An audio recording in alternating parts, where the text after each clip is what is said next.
Hello, everyone. Welcome. Hi, my name is Lan Fan. I'm the founder and CEO of Community of Seven. My job is really to bring people together to talk. And my company is built on the premise that magical things happen when you bring people together and when you bring people together as a community. As such, at Community of Seven, we bring leading executives, thought leaders, change makers together with the goal of making this world a better place, one conversation at a time. So excited to have you here today. Today's micro learning is on how to stop playing small by using strong, powerful language with our one and only JoAnn Lauterbach. I put in the chat a survey that JoAnn's company, Vape Communication, created to see whether you use minimizing language or not. A request for those of you on the line. The quiz only takes 2 minutes. So if you're done with that, drop in the chat a word or a phrase that you know you use, that you wish you didn't use, that comes out of your mouth, that's in the minimizing bucket. Let's see what words are coming out of people's mouths that you would be like, oh, I wish I didn't apologize, for example, when I don't need to be. I'd love to get a sense of that. That's mine. I always say, does that make sense? And I say it at the end. I know, and I know it's horrible because I've listened to your podcast, and I just it's a habit from like growing up. You know, I see a lot of I'm sorry's, Dippas, I'm sorry, Mary's, I'm sorry. Do you know what I mean? I do that a lot too. Just to be clear, I could be wrong. I know, we see it here, we go, ah. I know, yeah, we're right? A collection of habits, our communication included. So this is cool to see what you even know right off the top of your head. Exactly. I'm so excited for today's micro learning, how to stop playing small by using strong, powerful language with JoAnn Lauterbach. Before we begin, a few questions. Top right-hand side, I want you to put this in gallery mode. For those who are in the live audience, if you could turn on your videos just for a second, that would be awesome. I like to start each call with some questions. You ready? So if you agree, or if the answer is yes, you can raise both hands like this. If you strongly agree, you might want to wiggle your fingers, okay? So first question, how many of you find yourself using qualifiers or diminishing language like actually, I'm sorry, just? I know this sounds stupid, but both hands if you agree. For those who are in the live stream, just type in yes. How many of you upspeak? In other words, you end a sentence as a form of a question. For example, does that make sense? Don't you think? Okay. How many of you use just often in a sentence? For example, instead of I'll do it, it's I'll just do it, or it's just that. Okay, I'm raising my hand way too much for this. Who has ever felt frightened or anxious speaking at meetings or at events? I still get frightened. Who has been afraid of saying the wrong things at a meeting? How many of you come to important meetings a few minutes before to settle in and connect with the attendees or coworkers or whoever's in the room? How many of you spend a minimum of 60 minutes prepping for a meeting?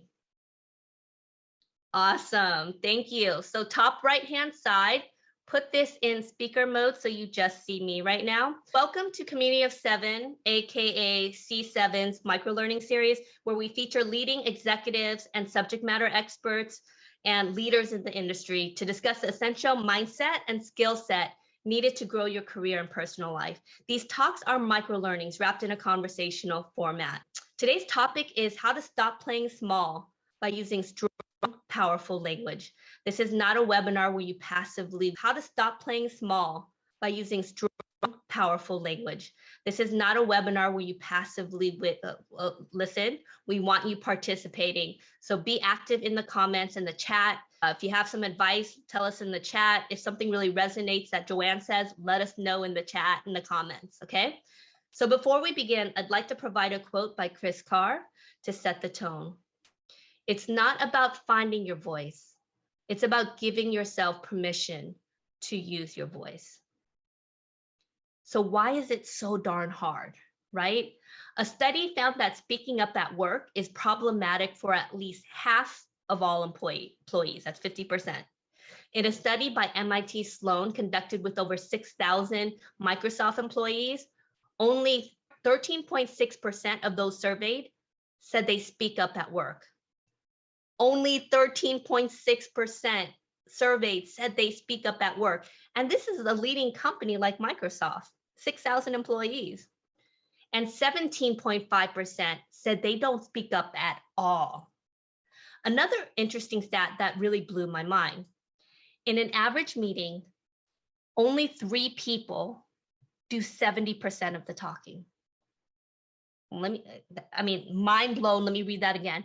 In an average meeting, 3 people do 70% of the talking. You probably know who those people are too, right? And hopefully that's not you, and that you're sharing the opportunity to speak at meetings.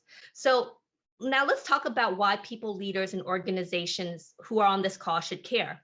Research has shown that employees who felt comfortable sharing their thoughts and voices at work produced various benefits for employees in the organization, including better engagement, better customer service, reduced turnover, and greater operational efficiency. And as we talk about how to stop playing small by using strong, powerful language, we're really confronting what I think is 2 issues, right? One, just being able to speak up, period, right? And 2, making sure that when we do speak, we're not diminishing ourselves with diminishing language. Instead, we use powerful language. The use of minimizing language causes a loss of credibility with the speaker. It undermines the impact of their message, calling into question their qualifications. The speaker is taken less seriously, appears less confident, and their message is watered down. The use of these qualifiers is self-diminishing in itself, and as a speaker, you fail to command the power that you really want to actually convey. So really quick question.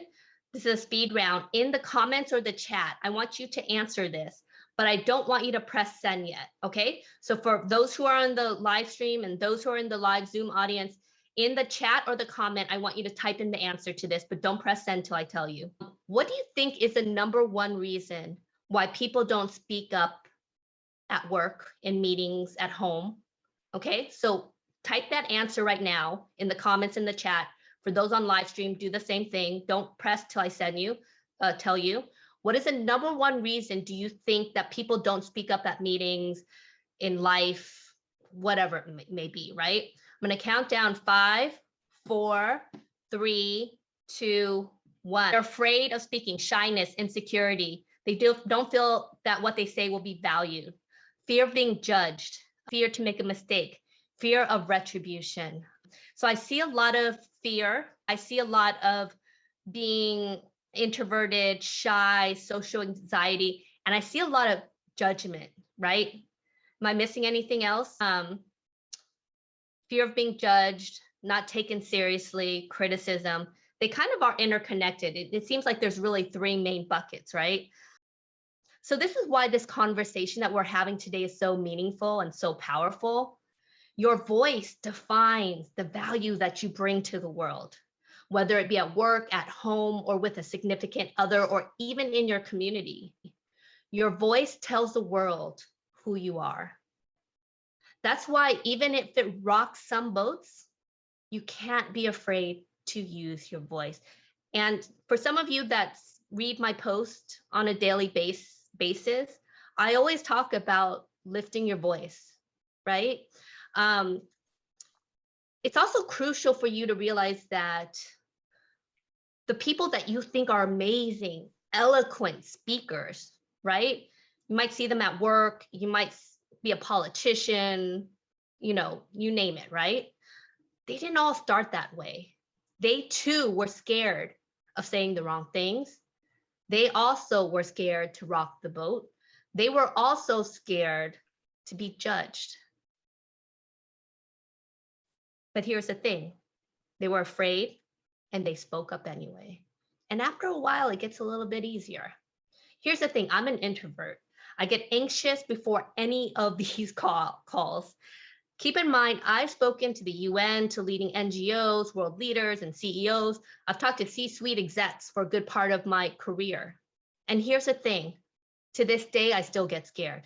I even get scared talking in front of my third grade daughter's classroom on Parents' Day, like literally sweating scared. Here's the thing, you can be afraid and still do it anyway.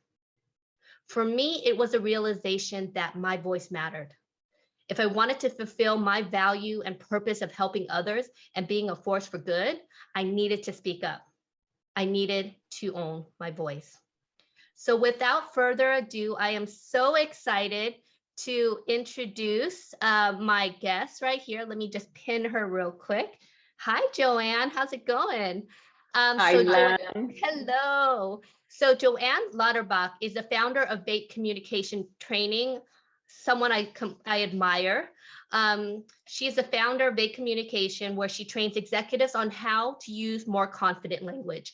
She was born in Jamaica, but has lived, worked, and was educated in several countries. Her career in business and entrepreneurship is vast. She has spent 25 years in leadership positions in century-old blue-chip companies. She's led countless entrepreneurs to succeed in the Caribbean's first business incubator. She has honed the business communication expertise, skills, and self-knowledge that she now models and teaches to clients in her Toronto-based practice, Bait Consultants. She has trained thousands of professionals and corporations, including RBC, TD Bank, Microsoft, Chubb Insurance, BCG, KPMG, and Bell Canada. Welcome, JoAnn. So in your work with leading executives worldwide, you teach leadership communication training for leaders in different cultural settings. What's one thing that you find is a universal commonality? What's a main issue that most people face when it comes to public speaking? We heard it right here. It's fear. So we know that the statistic is there that so many of us have this, well, not all fears are rational. We know this, have a deep fear of public speaking for the reasons that were in the chat. And whether it's public speaking or speaking up at a meeting or advocating for yourself or trying to go for the next position, all of these things are laden with fear because of the stories we tell ourselves. So the work that I do is really introspective. Fear is real because I know that feeling, that beating heart feeling, right? And give me a signal if you've had it, where there's something you want to say and you don't, or you say it and it doesn't quite come out the way you hoped it would have. So this fear is real, and how do we get through it is the work that I do from an assertiveness standpoint with women around the world. And it comes down to, breaking a habit, Lan. You said there's these things that come out of your mouth and it's hard to break. Our communication is a collection of habits. So whether I'm working with people in London, England, or Kingston, Jamaica, or Toronto or New York, I'm dealing with people who have challenges in trying to get people on to their side. By and large, we're talking about persuasion, not forcing people to do things they don't want to do, which means we have to use our communication wisely and let our words represent our worth. So if we have fears holding us back, it can manifest in language that does not serve us when we do actually speak. It's so powerful. Let our words define our worth. Did I quote that right? That's beautiful. Almost. Our words, I believe our words represent our worth. And there's so many things that we didn't get to choose when we were, put on this planet. I couldn't choose the color of my skin, my height, where I was born, the people I was born to, but I can tell you, I can choose the words that come out of my mouth. And if I am made aware of some of the words that are coming out because I have someone feeding it back to me who cares, or I film myself, so I start to know, and I take a look and compare that to the brand that I want to represent and have people know me as. And I do like a bit of an alignment check to make sure that my words are aligned. So if I want people to think of me as a strategic, integral part of the team in an organization, then chances are diminishing language is not going to be on brand. So I can't deliver my well thought out idea and then tag it with, that makes sense to you, or right. Or before I even share the idea, because I'm nervous and I'm afraid that maybe somebody else at the table is going to disagree, and I'm a people pleaser and I don't want an argument. I may preface it by softening it deliberately. By saying something like, hey, you probably know better than me, or I'm no expert. And then I deliver my well thought out idea. And they simply can't hear it the same way. So my words are not representing my worth, and I'm not actually being my authentic self when I diminish and I minimize. So I kind of want to go back to the notion of fear, right? Forget even getting to the using diminishing words. If you're not even afraid to speak up, what is your advice to the folks who are on this call or to the executives that you work with, to kind of like, how do they deal with the fear? Because I think that's the first hurdle. Okay, for people who want to have voice at the table but find that they just can't, it's the moment passes them by.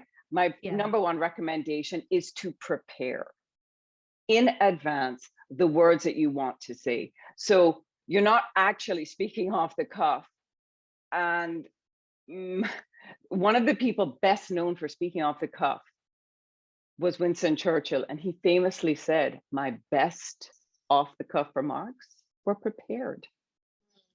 So you go into that meeting, or once a week, you could say, dedicate half an hour to the kind of conversations that you that you know you're going to have this week, and plan what sort of message do you want to deliver?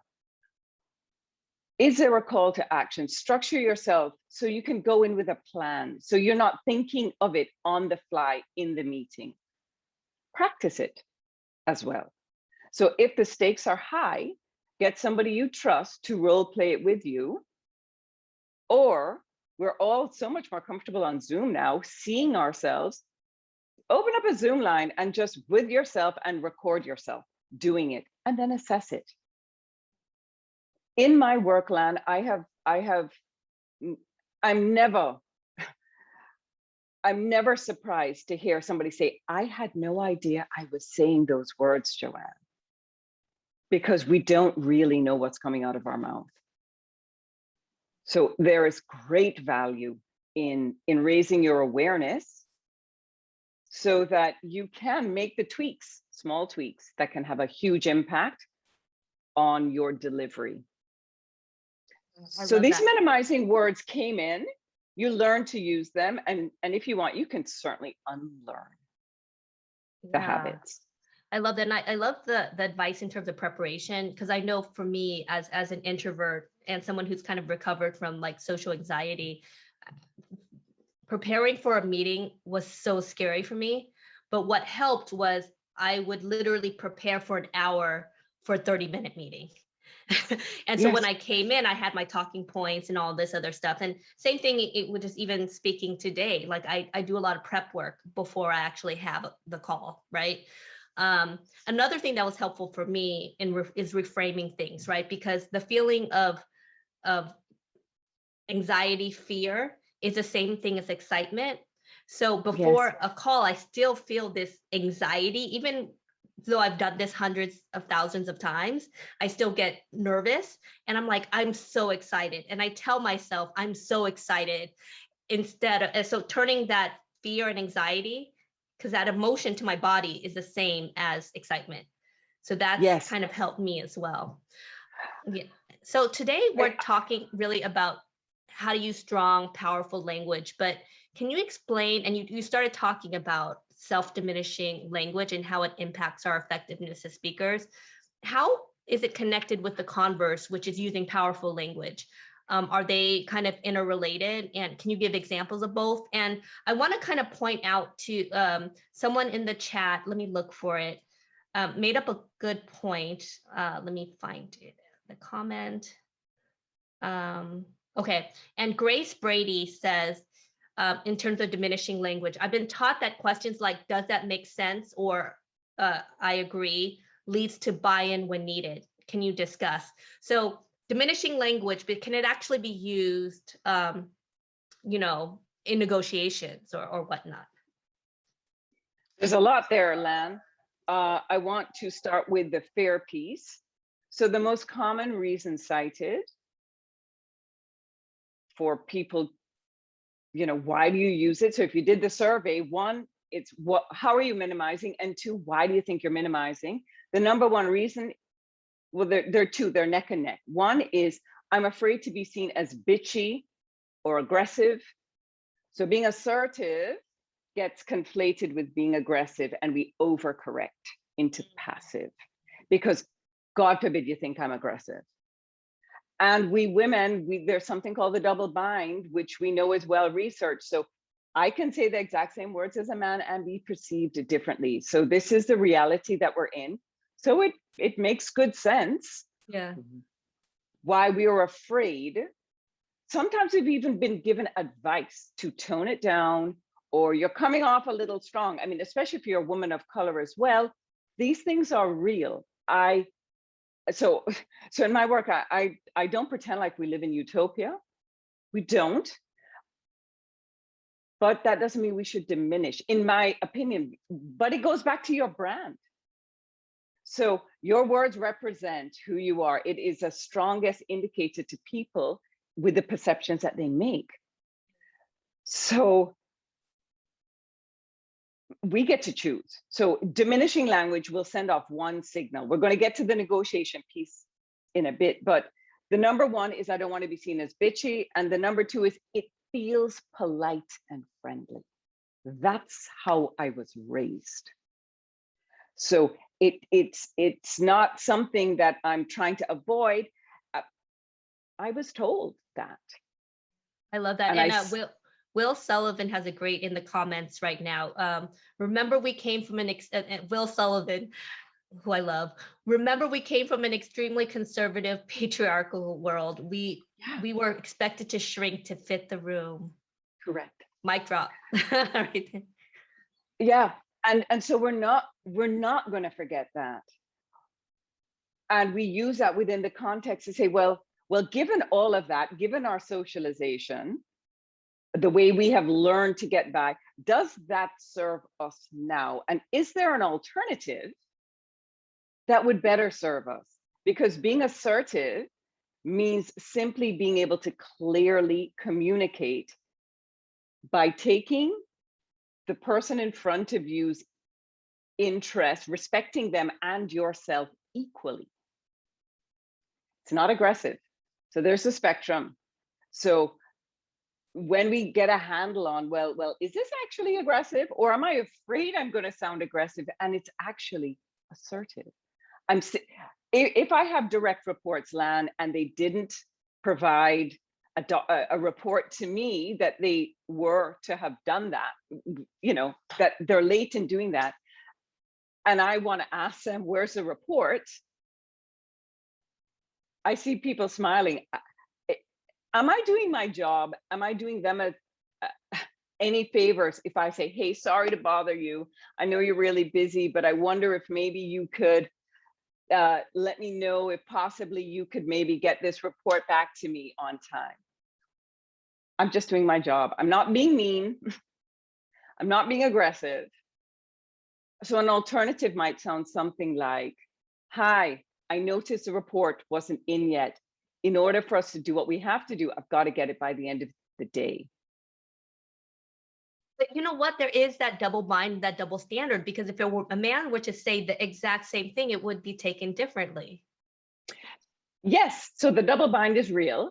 And the way I help women navigate, and we all have to navigate it in the way that works for us, but the way that the example I use with myself is that I watch my nonverbals.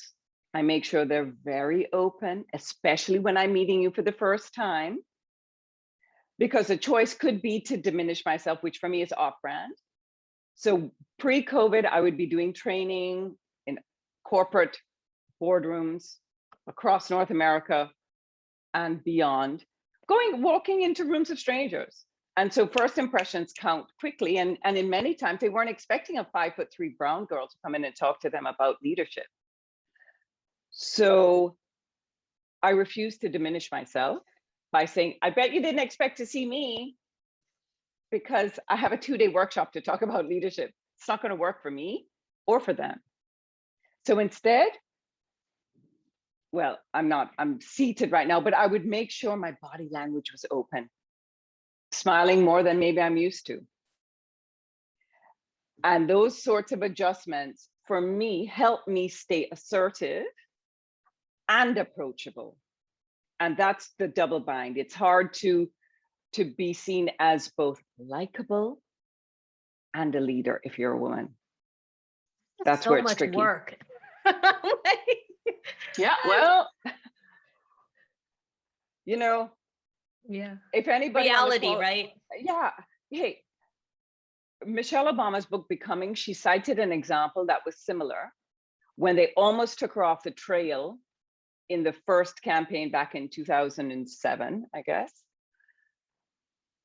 because she was being called an angry Black woman. And Michelle was like, I'm passionate. Passion can get misperceived really easy. And if you're a Black powerful woman, yeah, gets into angry Black woman space super fast. But this is an accomplished speaker who was really at the stage, the campaign almost took her off the trail. You're hurting his chances, they said. So she got some coaching and they showed her video and she adjusted her body language to be more approachable. That's it. Pair the openness with the assertive language instead of diminishing is a big strategy. So it was something as simple for Michelle Obama as her body language. Was it like softening her voice as well, or like what were the other? Just body language? No, again, okay, I'm gonna bring my desk up so I can stand. Hold on. When I'm in a workshop, I'm usually standing. I'm short either way, so even when I stand, people can't tell the difference. Okay, so I'm standing now. Yeah. So in the Michelle Obama case, it is making sure those arms are open. This is going to throw off something that doesn't serve. This is just the body. Oh, that's my standard pose. Doing everything wrong.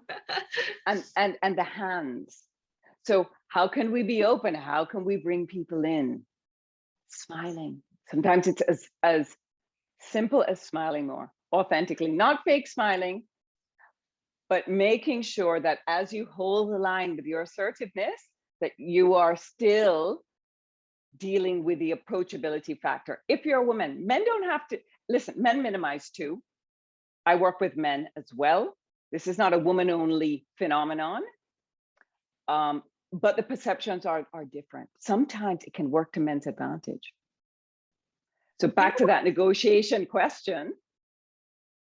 You know what really helped me, JoAnn, with public speaking, and again, I'm a little bit embarrassed to even share this, is that my daughter's kindergarten, all the parents had to come and read to the kindergartners, and I was scared shitless because I was like, I just didn't want to see these big eyes just looking at me, and so I really had to become, because corporate speaking before, it was very kind of dry. Like I would say it was eloquent, but I wasn't really animated. And with reading, you have to be like you really kind of like excited and change your intonations.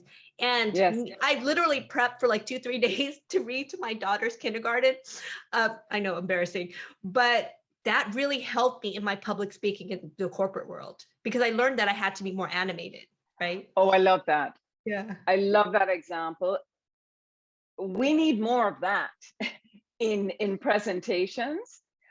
And because when we're talking to children, we want to really make sure they understand. So we use vocal variety, and there's emphasis, and we use, gestures and all of that, because we're working for their attention. And so that same mindset needs to be brought into the professional workspace to make us more engaging, for sure. I've worked with people and told them, pretend you're reading to your kid. So that does work. It does work. Or you're talking to your best friends. Yeah. Get out of that sort of default, oh, it's just business, I'm trying to nail it. And then it's hard to engage people like that. So let's talk about it just business, or you have to be quote unquote professional, right? You guys have all seen me talk. I sometimes am informal. I sometimes will use some potty words, whatever it may be. But I want to be my authentic self. And this is who I am. This is how I speak when I'm at home. This is how I speak to you guys.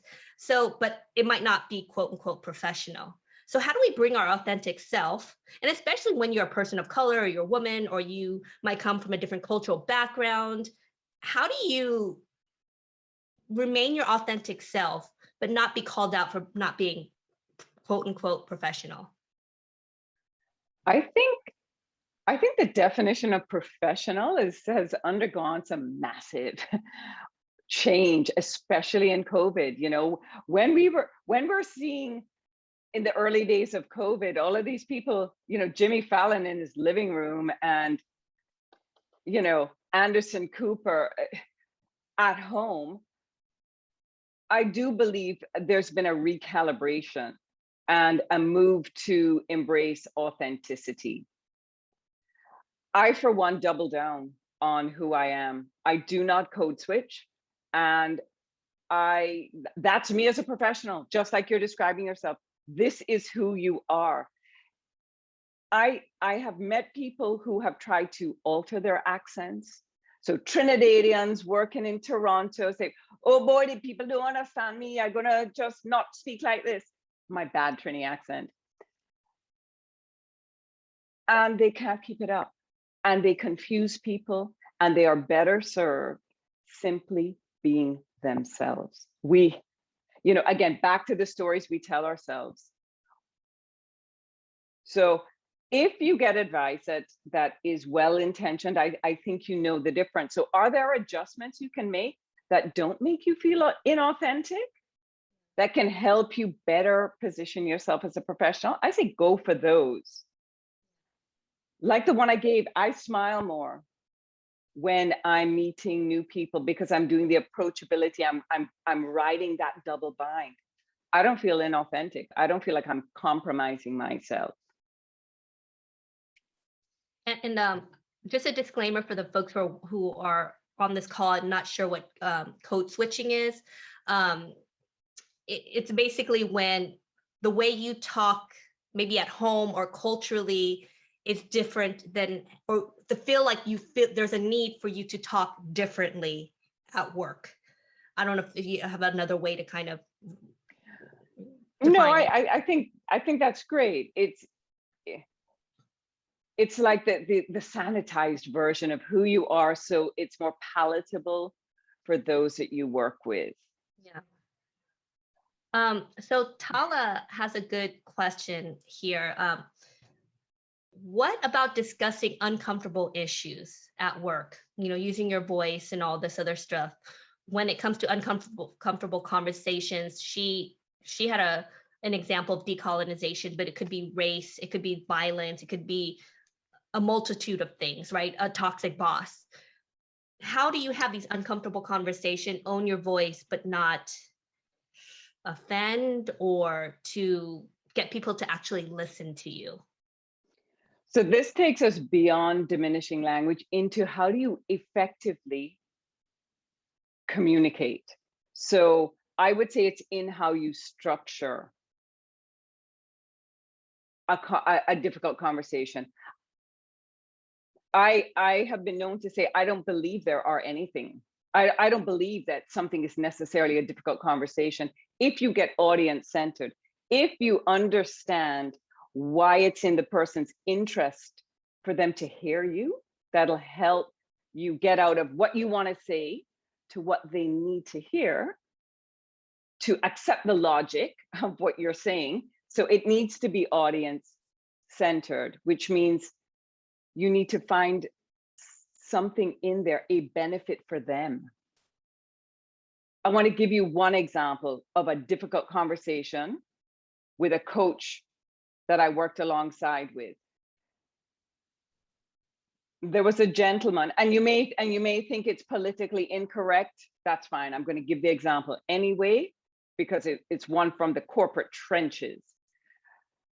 I was working with a lady who had a gentleman in front of her who really wanted to progress, but he started off in the mail room, and he had gone really far, and he was in this training and getting all of this fantastic leadership training, which meant they saw his potential.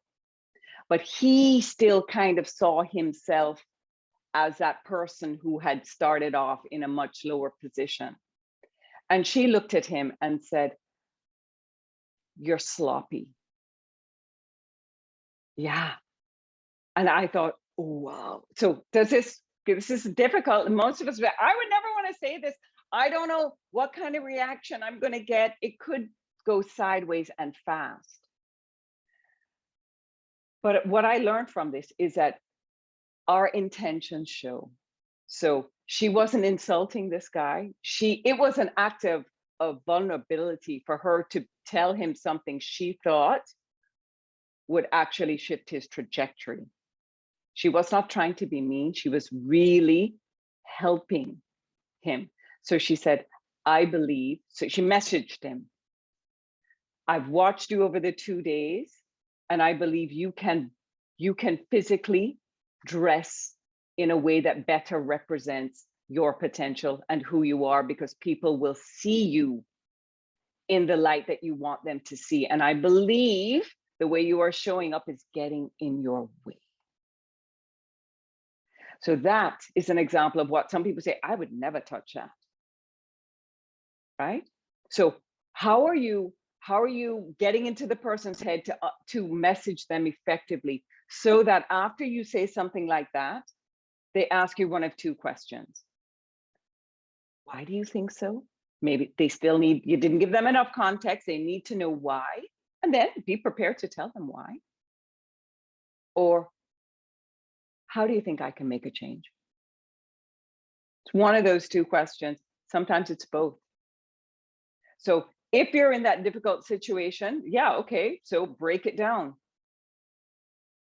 What message would you want this person to hear from you, and what would you want them to act and do? But before you can message somebody like that, you have to give them really good context that will set them up to hear it. And a good message has a benefit to the person plus the action you want. So it's positive, it's never negative. Therefore, it's not aggressive. It's simply clear and assertive, and it's not passive aggressive. Passive aggressive, I think, is worse than aggressive and more prevalent. People don't want to offend you. They don't say things, and you don't even know what's up. That's a problem. So being assertive, and what I teach people to do, frankly, is to speak clearly. Your story about that gentleman kind of not having the confidence or the self-doubt kind of reminds me of this story. I was watching this interview, and it was with a physical therapist from a big sports league. And she was saying how she had this one athlete that she was working with, and that he was constantly rude to her, would keep on, give her really short, curt answers, yes, no, whatever it is. And she couldn't figure out why he didn't like her. So one day she was just frustrated, and she was like, "Why don't you like me? Why are you so rude to me?" And he looked at her and he's like, "I don't have anything against you. This is, I just don't speak well." And she paused for a second, and she was like, "Who told you that you don't speak well?" And so he thought about it for a moment, and he was like, he figured out that when he was in first grade, one of the teachers asked him to read out loud to the class. He read out loud, and the teacher said, "You're not a good speaker." And so the woman looked at him and just said, So who's telling you're not a good speaker now? Yeah. And he said, me. Yeah. And I think a lot of us have internalized this. And this is why I post daily on Community of Seven.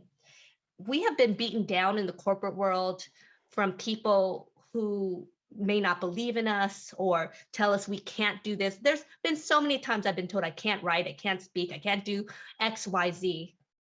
And it takes a lot of mental fortitude to still speak, to still write, right?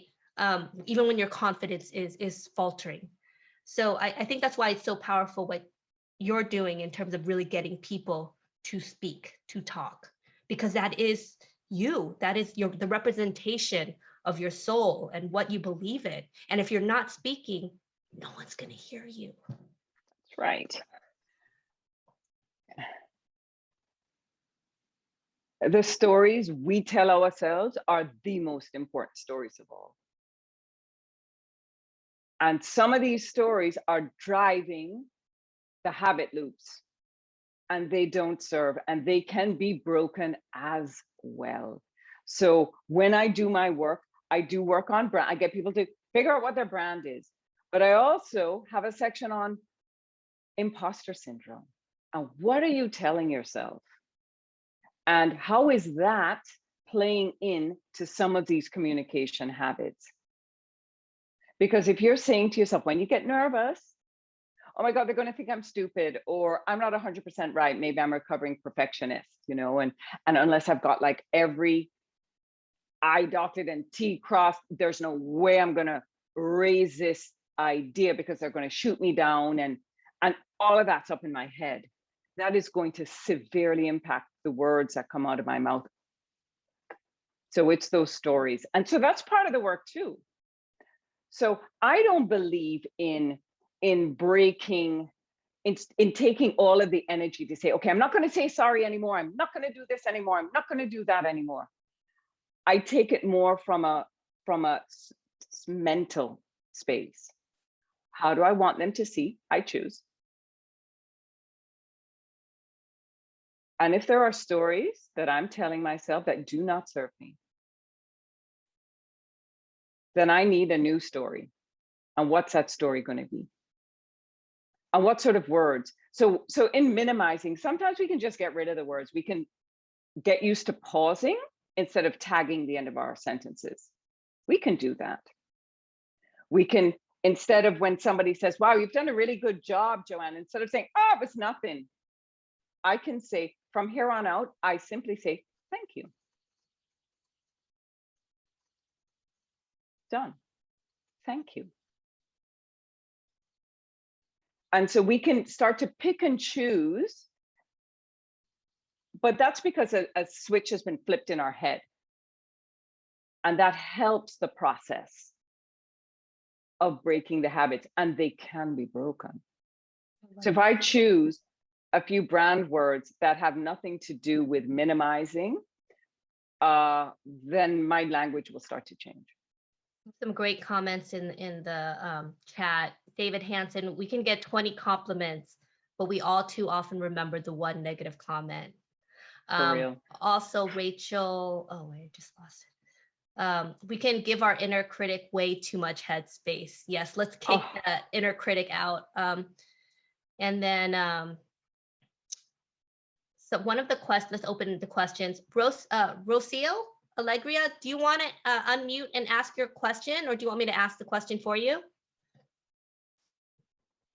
You can ask it for me because Okay. my voice is done. Thank you. Oh, no worries. So Rocia has a question, and then we'll ask, then Rachel will unmute after I ask this question. Can you please tell me what are the powerful words to use when you're giving a meeting so we don't sound demanding or bitchy? When you're giving a meeting, or like when you're like, holding a meeting or whatnot, or organizing a meeting, what powerful words can you use that? so like if you're opening the meeting. Perhaps. So here's an example, Rusia. I've called a meeting, everybody is busy, including me, and we all get on the Zoom call or in person if you're lucky enough. And I started off by saying, oh, thank you, everybody. Thank you so much. I know how busy you are. You know, you're taking time out of your schedule to come here. It's so great. That seriously, thanks. We can overthank, just like apologize unnecessarily. So that's one way of doing it. So an alternative might be, good morning, everybody. I'm happy to see you all. Let's jump in. And then off to the races. So Rachel, do you want to unmute and ask your question? Absolutely. So my question is around self-deprecating humor. Is that something in a meeting or when we're speaking that you find that minimizes ourselves, or a way to connect with the audience? Because humor is something I like to use, but I found that sarcastic humor, sarcasm, Greek word meaning cut, doesn't always land well. And so I tend to defer to self-deprecating humor when I want to use it. But what are your thoughts on that? My preference is not to do it. Humor is one of these things where we all think we have a good sense of humor, like a good sense of style. We can't all have a good sense of humor and a good sense of style. And so we don't know how it's going to land. So some people use it. This can be cultural too. So if I was speaking to a Brit, they're far more comfortable with self-deprecating humor.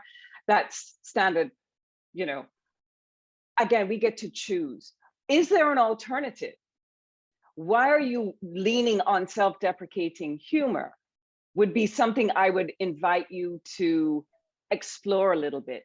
What would it look like if instead of self-deprecating humor, you went in with something super creative? You went in to hold their attention straight from the beginning. So we have defaults, and something like self-deprecating humor is, for me, again, I can only speak personally. For me, I wouldn't go with it because I think there are other options that would better serve. So we actually had Kathy Klotz-Guest, and she's a comedian, come in and do a micro-learning probably about 2-3 months ago. And what she said, which I think was helpful, was if you're going to, use self-deprecating humor, make sure it's not deprecating or like negatively reflect your professional skills. For example, Okay. I will make fun of my cooking all day at work, or because I don't really care if you like my cooking or not, right? But I'm not going to talk about my abilities. Does that make sense? Oh, and I just used self-diminishing language. Yeah. So we're going to use that. Lan, that's a great example. You're not going to get up and say, hey, you're in for a horrible, workshop. You're in for a horrible workshop because I hate to speak. Everybody, the audience doesn't want to hear that. So back into that skill, I get that 100%. You will hear it a lot of times with people who don't like to speak. Maybe not as egregious as that example now, but I'm so nervous. And we, the audience, start to feel nervous. That is not what you want for your audience. So that is more helping you, the speaker, relax. So I would say, what are the alternatives that better serve you? Should you be deep breathing instead of to relax, and have your intro nailed so that when you come on stage, you're going to be a little nervous, but that first couple of sentences flow, while also reminding yourself you don't have to be perfect. Just going for connection, not perfection. So Pat Barcelos, do you want to unmute and ask your question, or do you want me to ask it for you? Pat? Feel free, please. Okay, super. So Pat has a question. In regards to job interviews in your home office, how can we be more confident on what we are saying about ourselves? So, I guess confident but not cocky, I guess would maybe be what she's hinting at. We need to be able to be comfortable in advocating for ourselves. And many of us women have been taught that bragging is not good. So back to the lessons from our youth and how they how they influence. So being able to say, I'm fantastic at X, Y, and Z. How comfortable, Pat, are you? That's an exercise that I would encourage you to do, is take out your phone and record yourself saying what you're great at. I'm fabulous at, not what people say you're great at, not what you think you're good at, but what you are fantastic at. And see if you can do that to the phone, and then check out what happens to your language. And then try it again and try it again. And so I would say, get practice. What do you want them to know about you? Back to your brand. Maybe in your previous job, you were like the worker bee and you did everything, but you really want people to now see you as the strategic mind that you are. So how can you make sure that comes out in what you say? Love that. Tanya says, John Wayne said, it's not bragging if you can back it up. Amen. And then, yeah, it's just a fact. Yeah. I've told that to my daughter. If you are okay, you need to be okay in asking for help when you need it. And you need to also be okay in owning your accomplishments. It's important. We can't expect that people can see it. So we have to be able to give it voice. So practice. Love that. And Lisa Huang North says she recommends Toastmaster for anyone who wants to improve communication, especially public speaking. And she loves JoAnn's advice and best practices. Awesome. So I guess we're wrapping up. We might have time for one more question. Tala, do you want to unmute and ask your question? Yes, thank you, Len. I know you already answered one of my questions, but we didn't get to it, so I just wanted to press it a little more. In my view, it seems like the self-deprecating humor, and a lot of the times when you open up meetings in offices, in my field, I'm sorry about the helicopter. No worries. We had a shooting in Brooklyn. I don't know if you got it, so they've been going over. So it's very male dominated. So women of color tend to be given, and you had this with the two women at your panel a few weeks ago, man, kind of relegated to the one question, or you kind of thinking it over. Okay, let me interject here, where it seems like 70% of the time it's kind of culturally led by a very westernized kind of self-deprecating norm, but very male dominated. And I wonder if you can address that. Thank you very much. I'm not 100% sure what you're asking here, Tala. Lan, can you help me here? Well, I think it kind of has to do with like in kind of more, kind of what David was kind of mentioning earlier, which is this whole notion of we're in this male dominated kind of culture. How do we assert ourselves? And I'm paraphrasing, assert ourselves in these conversations, despite not having maybe the being, unique in our way of conversing. I totally butchered what but like, I mean, I think it comes down to authenticity in a lot of ways. Like, how do you become your authentic self when the way you approach things might be different? So for example, I grew up, before marketing, I was in the music industry, which is all male dominated. It was the 90s. I was in hip hop. It was very aggressive. And I felt like I had to play a role. Like I had to be someone else to be successful in that role. Like I couldn't be myself. I had to be music industry land. You know what I mean? Yes. Yes. And again, that's a story you're telling yourself. So the question is, are people, if you're in a job environment, it's a question I often pose on my courses, are you being asked to diminish actually? Or are you telling yourself that you've looked at something and you think that this is the best way for you to do it? So some of it can be some internal narratives that are driving behavior that may not even serve you. So there's that. I am reminded of one of my earlier, 30 years ago, I used to be in the rum business, Appleton rum, Jamaican rum, and I would travel across Canada meeting with the government liquor boards. I was maybe 25 and looked 18. The people I was in the meetings with universally were like 50-plus-year-old men. And I can remember back then trying to deepen my voice or some stupid 25-year-old strategy that I thought was going to make them think that this rep from Jamaica, me, was, up for the job. That was 100% in my head. Of course I was up for the job. I wouldn't have had the job if I wasn't up for the job. And so it comes back to what are you telling yourself? And if you want to have voice, you got to believe your voice matters. So this is head work. So if I found myself in a situation where I was actually being told, and this happened to me once, when I'm at a table, you must be seen and not heard. This was at a management level. I was like, well, dude, this is the wrong place for me.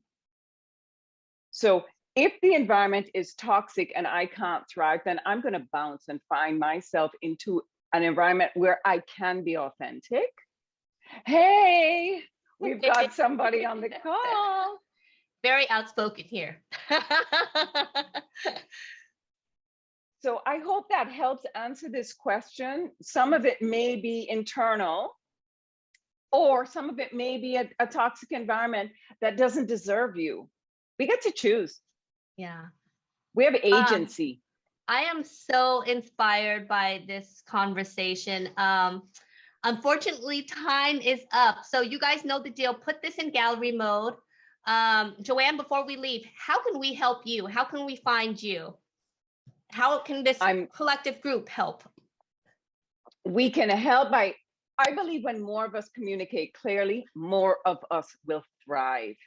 That's why I do the work that I do. My website is vate.ca. So nice and short, easy to find. I run programs, I blog. If you see something there you like, share it. Get the conversation going. Men are as much a part of this solution to minimizing language, which negatively impacts women, as women are. So, allies are all around. Increase the conversation. My website has resources to share with your teams. Send them the survey. And if somebody answers frequently to all of them, let them know they can make a change. Love that. So everyone go into gallery mode, turn on your videos, turn on your audio, because JoAnn deserves a round of applause. Hey. Thank you. Thank you, Lam. So much, JoAnn. That was so inspiring. And we're creating the next future leader right here. Yes, we are. What up, Maureen? Awesome. Thanks everyone for joining. See you at the next one. Thank you, JoAnn. You're the best. Bye-bye. Bye.